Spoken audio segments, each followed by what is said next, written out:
네, 연초부터 미국 빅테크 업계에 감원 칼바람이 불고 있습니다. 올 초 창사 이래 최대 규모의 직원을 해고한 구글이 또다시 직원을 올해 또 대폭 해고하기로 했다. 이런 보도가 나왔는데요. 이미 구글 내부 직원들 사이에서는 새로운 연례 전통에 감사드린다 이렇게 경영진을 비꼬는 게시글도 올라오고 있다고 합니다. 해고 무풍지대라고 불렸던 구글이 달라진 이유, 김대호 경제학 박사와 살펴보겠습니다. 박사님 안녕하세요. 네, 반갑습니다. 안녕하세요. 사실 뭐 국내 기업이고 해외 기업이고 할 거 없이 연초에는 좀 으쌰으쌰하고 올해도 잘해보자 이렇게 얘기를 하는 게 일반적이잖아요. 근데 연초부터 이렇게 감원 바람일까요? 그러니까 구글이 해마다 신년 벽두부터 사람을 자르는 그 전통은 사실 작년에 시작이 됐어요. 2023년 1월 달에 수만 명을 잘라버렸습니다.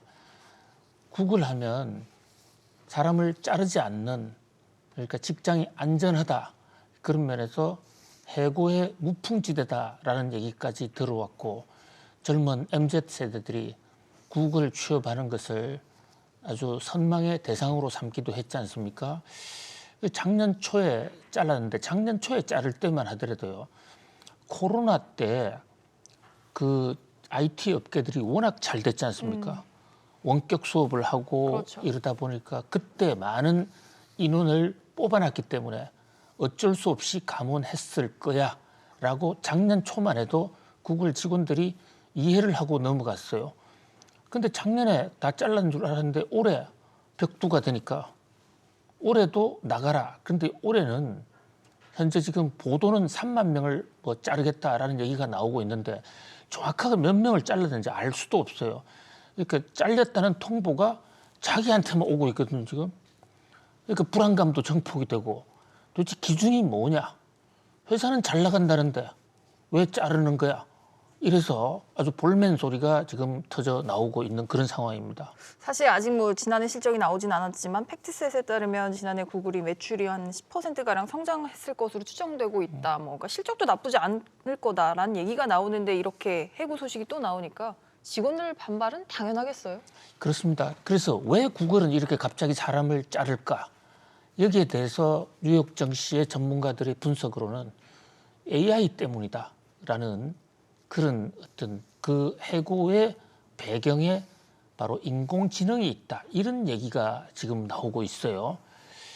자, 우리가 보통 AI 하면 AI가 대중화가 되고 또 상품화가 완성됐을 때 사람이 하는 업무를 대체하기 때문에 AI가 사람의 어떤 일자리를 뺏어갈 것이다라는 거지 않습니까? 그런데 아직까지는 AI가 본격적으로 대대적으로 사람의 일자리를 뺏어가고 있지도 않아요. 그럼에도 불구하고 구글에서 이렇게 AI 핑계로 사람을 자르는 거, 골드만삭스 보고서 같은 데는 지금 뭐 생성형 AI 도입으로 일자리가 약 3억 개 정도 사라질 수가 있고 사무직 근로자 가장 큰 타격을 볼 것이다. 이것은 앞으로의 전망이에요. 그런데 지금 구글에서는 바로 자르고 있는 이유가 AI에서 졌기 때문에. 그러니까 지금 AI에서 누가 이기느냐 이것은 바로 기업의 운명을 좌우할 수도 있다고 이제 볼 수가 있는데 잘 아시는 대로 구글이 AI를 제일 먼저 시작을 했었어요. 했는데 지금 판도가 마이크로소프트한테 주도권을 뺏기지 않았습니까? 왜 뺏겼느냐? 생성형 GPT에 구글이 늦었거든요. 그러니까 오픈 AI의 소프트웨어는 마이크로소프트는 그게 투자를 해서 오픈 AI를 장악을 했는데 구글은 사실 굉장히 배가 많이 아픈 게요. 그 오픈 AI에 있는 핵심 인재들이 토론토 대학의 힌턴 교수 제자들 주로 그 사람들이 원래 구글에 있던 사람들이에요. 구글에 있던 사람들이 구글의 AI 산업 정책하고 마찰을 빚어가지고 나갔고 나가서 오픈 AI를 만들었고 그 오픈 AI는 테슬라 등이 주도를 했는데 머스크가 지분 안 준다고 머스크는 지분 안 주면 일을 안 해요. 요즘도 지금 테슬라에서 지분 확대해야 된다고 얘기하고 있죠. 굉장히 지분 확대하려면 본인이 사면 되는데. 근데 그게 제도적으로 막혀 있나 봐요. 제도적으로 왜 막혀 있습니까? 아니 사실 돈이 있어서 그냥 지분을 확대할 수 있으면 그냥 사면 되지 확대해야 돈이 된다고. 없잖아요. 자기가 그 X라는 그 저기 뭐죠? 그 과거에 트위터였죠. 트위터 사느라고 오히려 팔았지 않습니까? 그럼에도 불구하고 자기가 AI를 하려면 지분을 더 줘야 된다. 이 얘기는 경영권을 가져야 된다는 얘기인데 그 얘기는 그 주식을 더 사겠다는 얘기는 아니고 주식 살 돈도 없어요. 의결권을 더 갖겠다. 그러니까 차등 의결권 주총에서 결정을 해서 자기가 갖고 있는 주식은 1주당 의결권 비율을 더 달라 이런 얘기를 하고 있는 거예요. 그러니까 이것을 오해한 사람들은 테슬라가 지금 주식을 더 살 거야? 그리고 주가가 올라가는 지금 테슬라 적어도 단기적으로는 머스크가 테슬라 주식 사 들어갈 그런 자금 여력이 없어요. 왜냐? 트위터 때문에 너무 돈을 많이 뺏겨서. 그래서 바로 오픈 AI도 본인이 출자는 적게 하면서 의결권을 가지려고 하다가 쫓겨난 거거든요.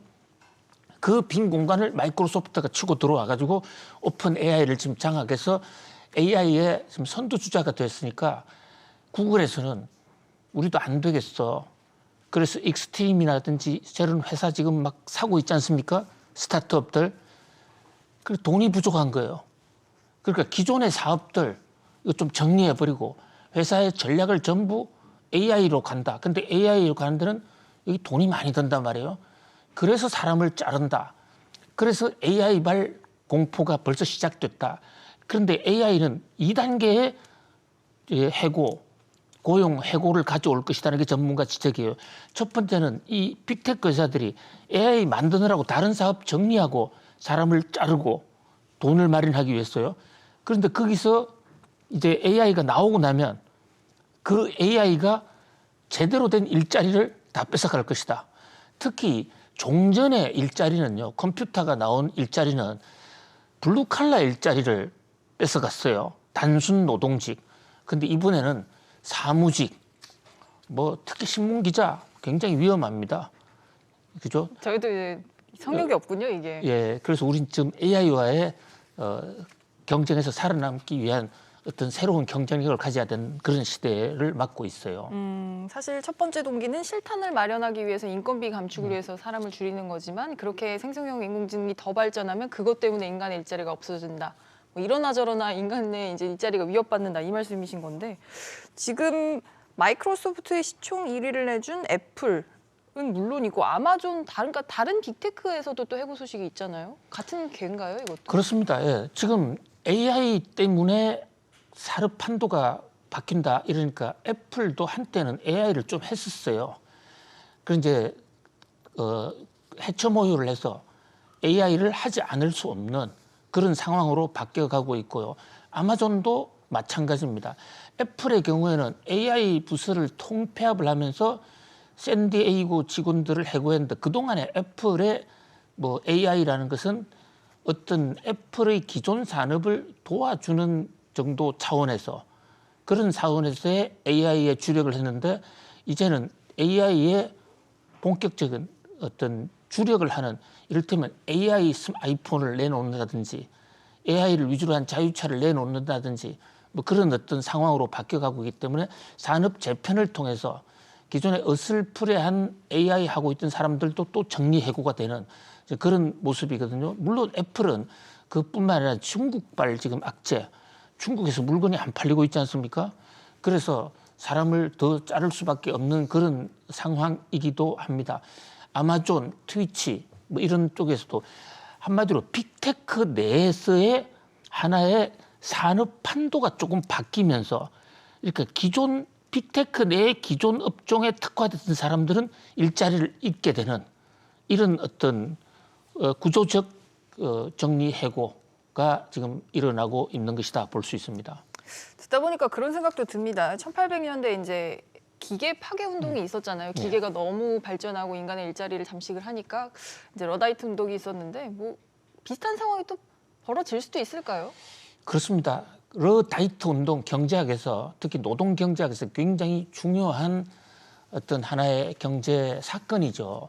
1811년 1811년은 뭐 하던 했냐면 우리나라에서는 홍경련이 일어났던 때예요. 그러니까 우리나라에는 호랑이가 담배 피던 그런 상황에서 영국에서는 산업혁명이 일어나서 각종 기계로 만드는데 처음에 기계가 나올 때는 사람들이 환호했어요. 지금 AI하고 똑같았습니다. 근데 기계가 나오니까 회사에서 당신 필요 없어 나가. 이 실업자가 대량으로 늘어난 것입니다. 그래서 이 노동자들이 기계를 다 부수는 약 11년부터 1817년까지 약 8년에 걸쳐서 영국 공장마다 기계를 부수는 이런 행태들이 굉장히 아주 만연을 했죠. 호주란 나라가 있는데요.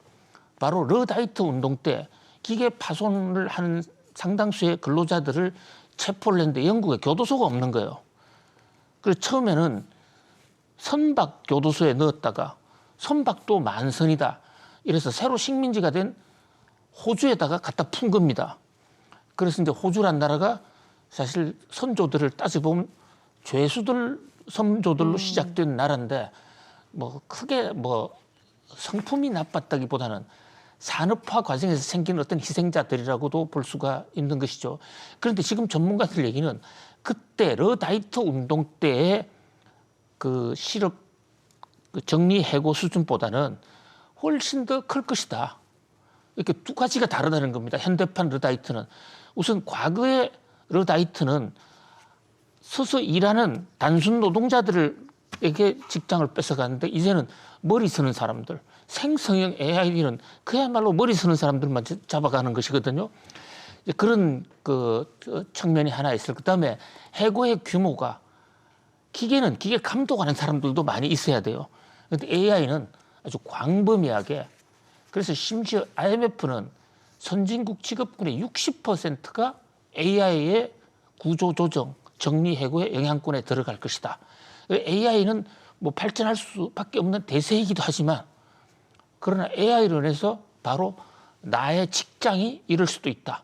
그런 면에서 스스로의 경쟁력을 키우지 않고서는 AI 시대에 살아가기가 상당히 어렵다. 이렇게 볼 수 있겠습니다. 결국은 이게 한마디로 정리하면 인공지능의 발전 속도에 관한 철학적 논쟁과도 괴가 맞물리는 부분이 있는 것 같은데요.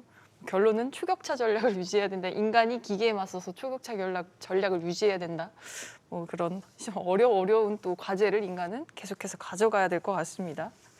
해외 소식 여기까지 살펴보고요. 다음은 국내로 돌아와서요. 기업 승계 이후 남겨진 가족들이 내야 하는 상속세, 이게 그저 오너 일가의 집안 내부 이슈만은 아니죠. 막대한 상속세를 마련하기 위한 과정에서 경영권 분쟁이나 블록딜 이런 것과 같이 시장에 미치는 영향이 상당히 막대하기 때문인데요. 삼성가부터 한미약품, 넥슨까지 상속세 이슈로 시장에 영향을 미치고 있는 기업들 소식도 살펴보겠습니다. 박사님, 우선 삼성부터 좀 살펴보죠. 세모녀가 상속세 내려고 2조 원어치 넘게 지분을 팔았다고요?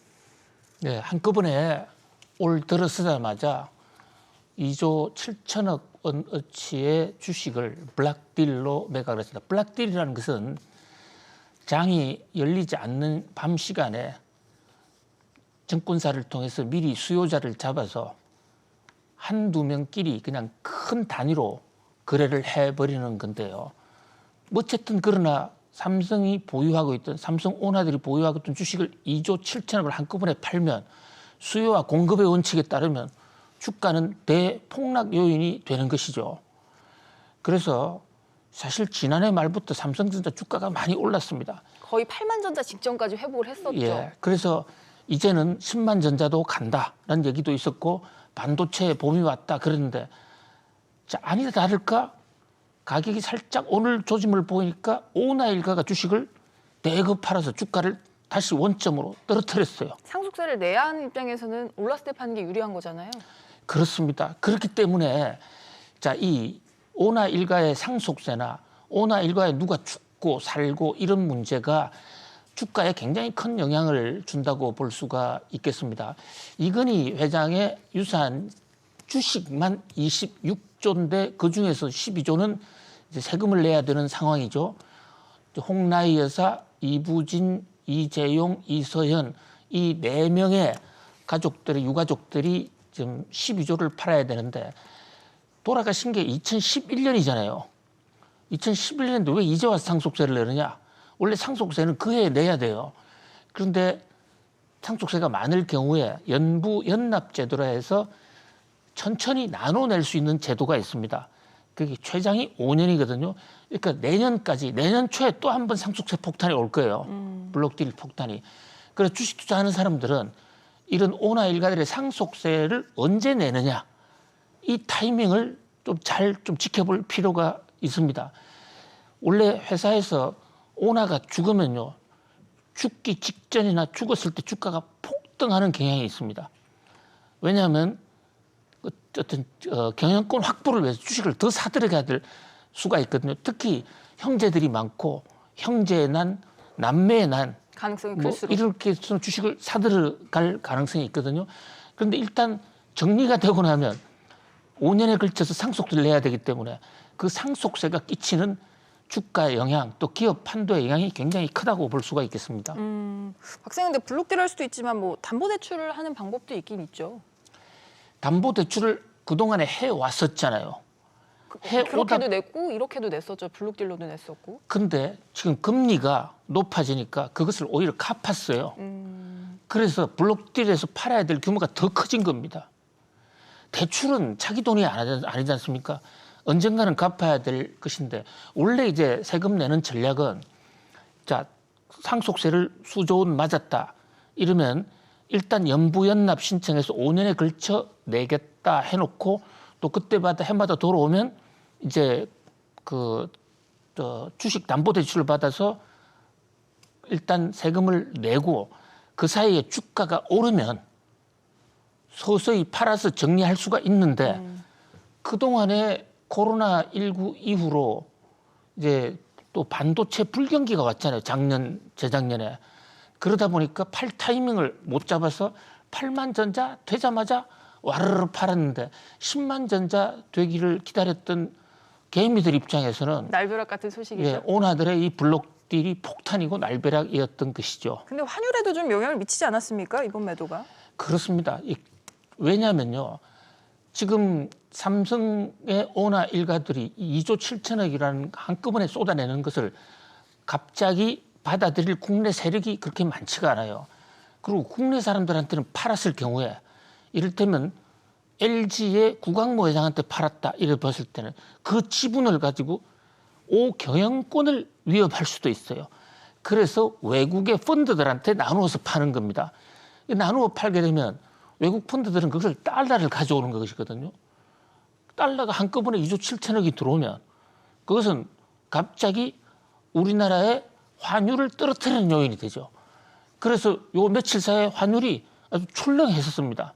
이런 것도 우리가 재벌 오나가들의 상속세 갚는 것을 그냥 그 사람들의 사정만으로 지켜볼 수가 없는, 우리 환율과 우리 주가에 직접적인 영향을 준다. 그러면서 관심 있게 지켜볼 필요가 있겠습니다. 거기까지 살펴보면 비단 삼성전자 주주가 아니어도 환율에 영향이 미친 지대하니까 봐야겠네요. 그렇습니다. 그리고요, 그 블록딜한테 누가 샀느냐? 사모펀드 같은 데 사면 또 오래 보유하지 않고 팝니다. 그러면 그 파는 시점이 어디냐? 이것을 보면 삼성전자 주가에 또 한 번의 2차 매도 폭탄이 어디 있다. 이런 시점도 한번 예측해 볼 수가 있죠. 네, 그 부분도 박사님이 추가로 또 전해주시면 좋을 것 같고요. 어제 저희가 전해드렸던 한미약품, 여기도 이제 OCI랑 이종그룹 간 통합 이슈가 있는데, 이것도 사실 상속세 문제 때문이잖아요. 그렇습니다. 상속세 이쪽은 5천억 정도인데요. 5천억을 원래 이제 갚는 방법에 사모펀드하고 협약을 했어요. 그런데 사모펀드가 돈을 못 구해가지고 못 주는 바람에 갑자기 그 한미약품의 오나 일가들이 멘붕된 겁니다. 그래서 그 가족들 간에 어머니와 딸은 이제 OCI하고 합종 연행을 해서 OCI로부터 받은 자금으로 세금을 내는 방식을 택했는데, 아들은 그렇게 되면 OCI라는 큰 회사에 뺏긴다. 그래서 임종윤 사장의 지적에 따르면 동네 잘 나가던 정말 전망 있는 유명 빵집을 지금 당장에 세금 낼 거 없다고 해서 프랜차이즈 팔아 챙긴 꼴이 아니냐. 이래서 지금 강력히 반발을 하고 있는 그런 모습이 전개되고 있기도 합니다. 그렇군요. 넥슨 여기도 지금 상속세를 그 주식으로 냈는데 정부가 이걸 못 팔고 있죠, 여기는? 그렇습니다. 넥슨은 물납을 했어요. 상속세를 내면 그냥 주식으로 내도 되는 겁니다. 물납을 했는데 문제는 이 넥슨의 이 유가족들이 갖고 있는 주식 NXC는 넥슨의 모기업인데요. 넥슨이라는 것은 일본에 상장돼 있는 기업인데다가 이 NXE가 한 상장이 안 돼 있어요. 그 비상장 주식만 물납을 할 수 있지 않습니까? 그것은 좀 추가로 한번 말씀을 지금 넥슨 얘기를 해야 되는데요. 예, 말씀해 주시죠. 자, 넥슨 이 경우는 이게 지금 국세청으로 넘어갔는데 그 금액이 지금 한 5조 정도로 추정이 돼요. 어마어마한 액수인데 워낙 이 넥슨의 일가들의 일대 지분이 많기 때문에 이 주식을 사가지고는 경영권 행사도 안 되고 상장이 안 돼 있기 때문에 팔 수 없다. 이렇기 때문에 지금 팔리지도 않고 있는 국세청으로서는 아주 고민을 겪고 있습니다. 그야말로 상속세가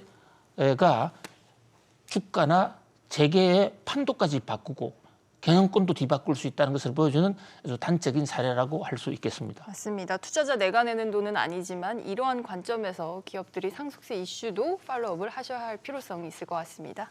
네, 오늘 저희가 준비한 소식들은 여기까지고요. 박사님 오늘도 잘 들었습니다. 감사합니다. 감사합니다.